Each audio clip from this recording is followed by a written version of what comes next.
नमस्कार बच्चों, समाधान कोचिंग क्लासेज में आपका स्वागत है। आज हम पढ़ेंगे करनी के बारे में। देखो, इससे पिछला पार्ट था घातांक और करनी दोनों एक ही उसमें आती हैं। तो पिछला पार्ट अपन ने पढ़ा था घातांक, ठीक है। उससे पहले अपन ने फ्रैक्शन के बारे में, उससे पहले नंबर सिस्टम के बारे में। तो सारे आपको डिस्क्रिप्शन लिंक में मिल जाएंगे। और आज अपन पढ़ेंगे करनी के बारे में। और देखो क्वेश्चन किस तरीके से है, जैसे √7 प्लस 3√x बराबर 2 है, तो x का मान ज्ञात कीजिए। अगर मैं दूसरे क्वेश्चन की बात करूं तो √2 बराबर है। अगर मैं बोलूं कि √7 √3 इंटू √4 का मान ज्ञात कीजिए। अगर मैं कहूँ 3√2 का मान होगा। तो इस तरीके से अपन टोटल क्वेश्चन कुछ करेंगे, लेकिन इससे पहले अपन क्या है, करनी के बारे में अच्छी तरीके से डिटेल में पढ़ लेते हैं। करनी होती क्या है, करनी की परिभाषा क्या है, करनी क्या किस तरीके से सॉल्व करते हैं करनी को। तो आइए देखो, करनी को अपन बोलते हैं शर्ट्स पार्ट 2। इससे पिछला पार्ट था वो घातांक के बारे में था।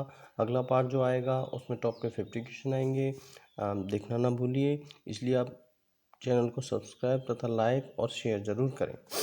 देखो, करनी का मतलब होता है शर्ट्स। तो देखो, अपन किसी भी संख्या का रूट अगर पूरी तरीके से नहीं निकाल सकते, मतलब अनरूट को अपन संपूर्ण तरीके से नहीं निकाल सकते, तो उसे अपन क्या बोलते हैं, करनी कहते हैं। करनी एक तरह की अपरिमेय संख्या भी हो सकती है, लेकिन ध्यान रखना इस चीज़ का, प्रत्येक करनी एक अपरिमेय संख्या हो सकती है, परंतु प्रत्येक अपरिमेय संख्या करनी नहीं हो सकती। ये कोई गारंटी नहीं है। तो देखो, परिभाषा क्या होगी इसकी, किसी संख्या का मूल पूरी तरह से नहीं निकाला जा सकता तो उसे करनी कहते हैं। जैसे अगर मैं कहूँ 3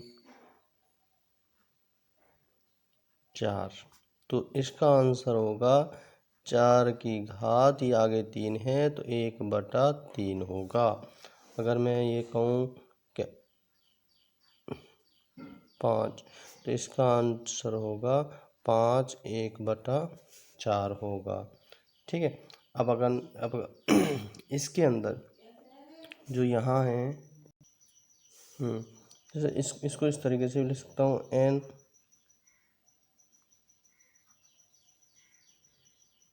b। तो एक करनी है, अगर ये करनी है तो n को क्या बोलेंगे अपन, करनी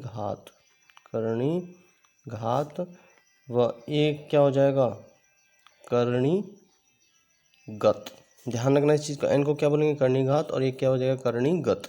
मतलब अगर मैं इसमें बात करूं, इस क्वेश्चन में बात करूं, तो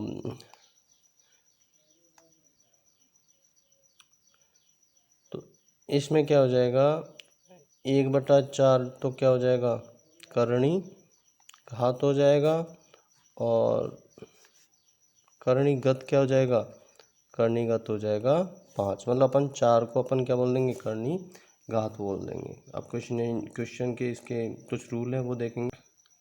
प्रत्येक करनी एक अपरिमेय संख्या हो सकती है, परंतु प्रत्येक अपरिमेय संख्या एक करनी नहीं हो सकती। ये मैंने आपको पिछले समझा चुका हूँ।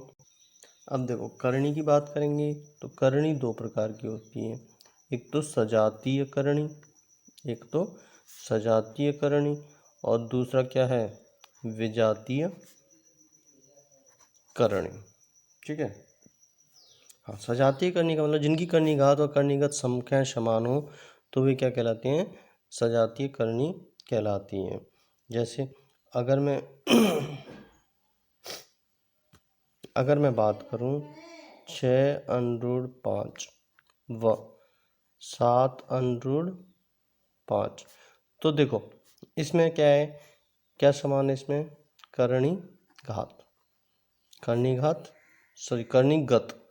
करनीगत समान है। मतलब √5 है, इसका मतलब क्या हुआ, ये दोनों क्या हो जाएंगे, एक दूसरे की सजातीय करनी हो जाएंगी। ध्यान रखना, सजातीय करणियों को एक दूसरे से जोड़ा या घटाया जा सकता है। जैसे मैं अगर बात करता हूँ 5√3 प्लस 3√3, तो देखो ये करणीगत दोनों के बराबर है, तो इसको अपन कॉमन ले लेंगे और 5 और 3 बाहर के जोड़ लेंगे, तो टोटल कितना हो जाएगा, 8√3 हो जाएगा।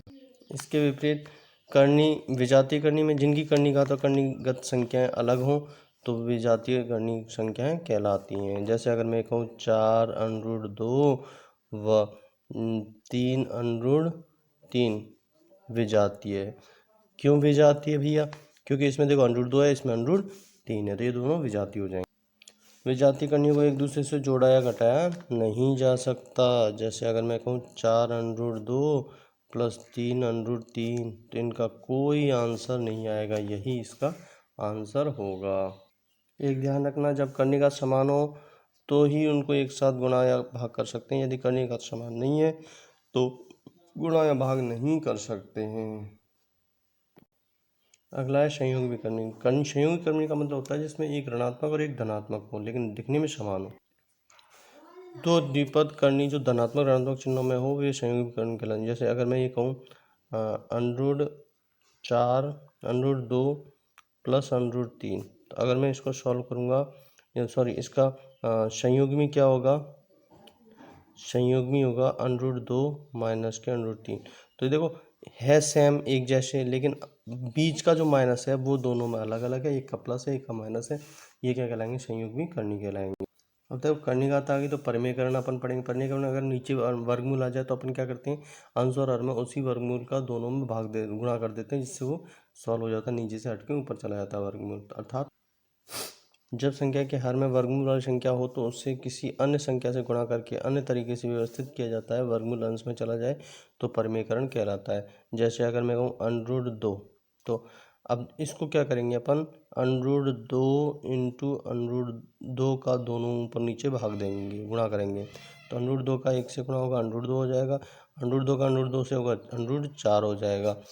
√2 बटा √4 का मान कितना होता है? 2। तो ये क्या हो जाएगा? इसका परिमेयकरण हो जाएगा। अगला है परिमेय गुणनखंड। दो करणियों का गुणनफल एक परिमेय संख्या हो तो वे एक दूसरे के परिमेय गुणनखंड कहलाती हैं। जैसे अगर मैं बात करता हूँ 3√5 इंटू √5, तो देखो √5 का √5 से गुणा हो जाएगा, ठीक है। तो 3√5 का √5 से होगा तो कितना हो जाएगा? √25। आगे करेंगे तो √25 का मान कितना होता है? 5, तो इसका आंसर कितना हो जाएगा? 15। तो ध्यान रखना 3√5 व √5 कैसी परिमेय है? परिमेय गुणनखंड है। कैसी हैं? परिमेय गुणनखंड हैं, ठीक है। अब अपन क्वेश्चन सॉल्व करेंगे। जैसे √2 4 √5 3 √4 में सबसे छोटा कौन सा है? तो ऑप्शन देखिए, √2 4 √5 3 √4 कोई नहीं। देखो इनको दो तरीके से बताऊंगा, ठीक है। एक तो ट्रिक होगा, दूसरा पर नॉर्मल तरीके से, तो देखो √2 को मैं किस तरीके से लिख सकता हूँ? 2 सही 1/2, 2 सही 1/2। ध्यान रखना इस चीज़ का, अपन को क्या करना है, सबको 12 की फॉर्म में लाना। क्यों? क्योंकि देखो 1 4 और 3, 1 4 3 का अगर लसागु लूँगा तो 12 आएगा। तो 12 में लाने के लिए अपन 2 में अगर 6 का गुणा कर देता हूँ तो 12 आ जाएगा। तो 2 की घात 1/, ऊपर 6 नीचे से दोनों जगह 6 का करूँगा तो 6/12 हो जाएगा। इस 6 को अंदर ले जाऊँगा, 2 की घात 6 और ऊपर क्या हो जाएगा? 1/12 हो जाएगा, ठीक है। और 2 की घात 6 को अगर मैं सॉल्व करता हूँ तो कितना आता है? 64 आता है, ठीक है। 1/12 रहने देंगे अपन। आगे है देखो 4√5, तो अब मैं इसको इस तरीके से 5 1/4। अब देखो इसमें 12 करने के लिए 4 में किसका 3 का गुणा भाग कर दूंगा तो क्या हो जाएगा? 5 3/12। या फिर मैं इसको इस तरीके से भी लिख सकता हूँ कि 5 की घात 3 12। तो अपन इसको 5 को 3 बार करेंगे तो 125 आएगा। इसी तरीके से अगर मैं तीसरे की बात करता हूँ 3√4, तो देखो 4 की घात 1/3, ऊपर नीचे किसका 4 का गुणा कर देंगे तो 4 की घात कितना हो जाएगा? 4/12। तो 4 की घात कितना हो जाएगा? 4 की घात 4 और 1/12। तो 4 की घात 4 का कितना होता है? 4 चौक 16, 16 चौक 64 चौके 256। तो छोटी संख्या कौन सी हो गई, 64 हो गई। तो अपना आंसर कौन सा हो जाएगा, ए हो जाएगा। और अगर मैं इसी क्वेश्चन को ट्रिक की बात करूं, तो देखो एलसीएम लेंगे। एलसीएम किसका लेंगे, 1 4 और 3, सॉरी 2 4 2 3 4 का एलसीएम लेंगे। क्यों, क्योंकि ये घात में 2 था, एक के घात में 4 था, एक के घात में 3 था। 2 4 3 का एलसीएम लेंगे तो कितना आएगा, 12 आएगा। अब 12 आएगा तो आपको क्या करना है, √2 मतलब 100 है, इसका मतलब क्या हुआ, 2 का भाग दे देंगे। दूसरे में क्या देंगे, तो इसका 2 की घात 6 64 हो जाएगा। दूसरे में देखो 4 है तो √5 में मतलब 12 में 4 का भाग देंगे 3, तो 5 की घात 3 बराबर कितना हो जाएगा, 125 हो जाएगा। तीसरा कौन सा है, तीसरा है आपका √4, तो 12/3 मतलब 4, तो 4 की घात 4 बराबर कितना हो जाएगा, 256। आगे भी इस तरीके से क्वेश्चन अपन सॉल्व करेंगे। छोटा कौन सा हो जाएगा, 64 अपना छोटा हो जाएगा। अगला क्वेश्चन है √6 2.45 और √3/2 का मान होगा। तो देखो √6 है तो √6 करने के लिए अपन क्या कर देंगे, √2 का ऊपर भाग दे देंगे। तो देखो √3/√2, अगर मैं √2 का ऊपर नीचे गुणा कर देता हूँ तो √6 बटे √4, √6/2, √6 मान कितना 2 4 5/2। तो अगर मैं 2 4 5 में 1 का भाग दूंगा, 2 का भाग दूंगा तो 1.225 आएगा। तो अपना आंसर क्या हो जाएगा, ये अपना आंसर हो जाएगा। अगला है इसका परमीकरण। देखो मैंने क्या कहा था, नीचे वाली संख्या अगर ऐसे इस तरीके से है तो नीचे वाली संख्या क्या है, √5 प्लस √3 है, तो इसका क्या करेंगे, √5 माइनस के √3 का ऊपर नीचे गुणा कर देंगे। अब ऊपर नीचे ये a माइनस बी का होल स्क्वायर हो जाएगा। अब a माइनस बी का होल स्क्वायर क्या होता है, a स्क्वायर, तो 5 माइनस के 2ab, 2 √5 √3, ठीक है, और प्लस के 3, इसका a स्क्वायर b स्क्वायर हो जाएगा, तो 5 का √5 का 5 हो जाएगा, इसका 3 हो जाएगा। अगर मैं इस तरीके से सॉल्व कर लूँ, 5 और 3 8 माइनस के 2 15/2, 2 कॉमन ले लेंगे तो 4 माइनस के √15 अपना आंसर आ जाएगा। और अगर मैं ट्रिक की बात करूं, अगर मैं इसी क्वेश्चन में ट्रिक की बात करूं तो देखो योग, अंकों का योग, अंक कितने, 5 + 3 = 8 हो गया। और गुणन कितना हो जाएगा, 15 हो जाएगा भाई, 5 × 3 15 हो जाएगा। अब देखो फॉर्मूला क्या है आपके पास, फॉर्मूला योग बटा 2 प्लस माइनस गुणन का √। तो देखो योग कितना है, योग 8 है, 8/2 प्लस माइनस, अगर माइनस दे रखा है क्वेश्चन में ऊपर तो माइनस लगाएंगे, तो माइनस लगा देंगे, तो माइनस के √15, 2 में इसका दिया 4, तो 4 माइनस के √15 अपना आंसर आ जाएगा। अगला क्वेश्चन 7 + उनको हो तो एक्स का मान ज्ञात कीजिए। तो देखो 7 + 3 √x = 2, वर्ग करेंगे तो इसका √ हट जाएगा, तो 3 √x = 2 का क्या लग जाएगा, स्क्वायर लग जाएगा। अब आगे करेंगे तो 7 + 3 √x = 4 हो जाएगा। अगर मैं इसको इधर ले जाता हूँ तो 3 √x = 4 माइनस के साथ, तो 3 √x = -3 हो जाएगा। अब अगर मैं इसको सॉल्व करता हूँ तो x की घात कितना है, ये 1/3 है, ये कितना है, कुछ नहीं है। अगर मैं इसको हटाऊंगा तो ये इधर घात में 3 लग जाएगा, तो x की घात -1/3, तो x बराबर क्या हो जाएगा, 27 हो जाएगा माइनस का। तो अपना आंसर क्या आ जाएगा, सी आ जाएगा। √2 किसके बराबर है, तो √2 सीधा आंसर हमें याद होना चाहिए, 1.414 के बराबर है। 8 √2 + 4 √2 3 √2 का मान होगा।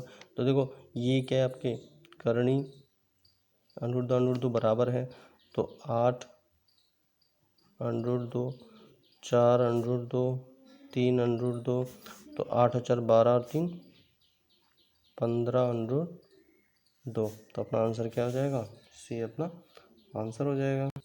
√7 √3 √4 का मान होगा, तो देखो √7 इंटू √3 इंटू √4 का मान होगा 7 21 21 चौके 84 √84 इसमें नहीं दिख रहा। इसका अगर मैं गुणनखंड करता हूँ तो 2 इंटू 2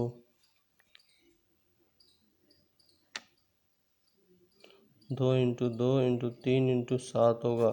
तो दो देखो ये कॉमन आ जाएगा बाहर, तो 2 कॉमन 21। तो अपना आंसर क्या आ जाएगा, ये अपना आंसर हो जाएगा।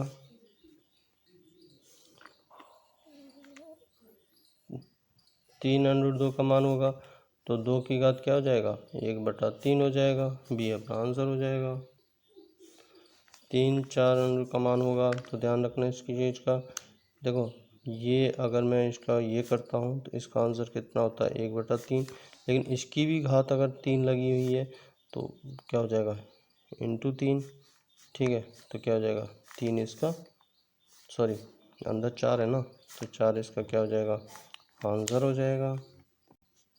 निम्न में से 3 माइनस √2 का संयुग्मीकरण का मतलब क्या हो, यहाँ प्लस है तो माइनस कर दें, या प्लस माइनस है तो प्लस कर देते हैं, तो ये क्या हो जाएगा अपना आंसर, बी हो जाएगा।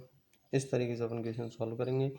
आशा करता हूँ आपको ये क्वेश्चन अच्छे लगेंगे। इसके बाद अपन टॉप के 50 घातांक पता करने के क्वेश्चन होंगे वो सॉल्व करेंगे। चैनल को लाइक सब्सक्राइब तथा शेयर करें। धन्यवाद। वंदे मातरम। जय हिंद।